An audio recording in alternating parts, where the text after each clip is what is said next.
Sa isang pag-aaral, nakabilang mga Pilipino sa listahan ng mga mahilig sa online shopping pagdating sa mga gamit.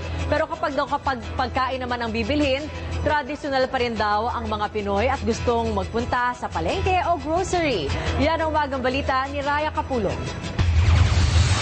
Nauuso ngayon ang online shopping o ang pamimili gamit ang internet.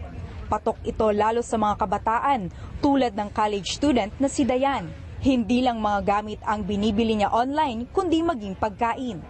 Girl stuff po, bags. One time po, bumili ako ng grocery. Ay, hindi naman grocery, parang food po siya. Tapos mga Nutella, ganun. Tapos hindi siya, expire siya, kaya ayoko na ulit.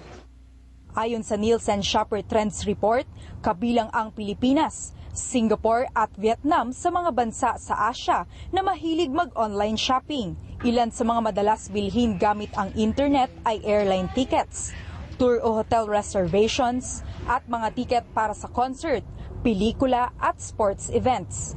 Pero high-tech man sa kanilang pamimili ng mga damit at iba pang gamit, mas gusto pa rin ng mga Pinoy na mamili ng personal pagdating sa pagkain.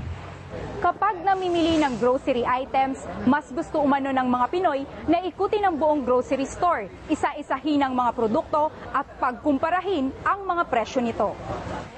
Ang mga nanay na sina Meg at Emmy, mas gustong nakikita nila ang pagkaing binibili sa personal at hindi sa online lang.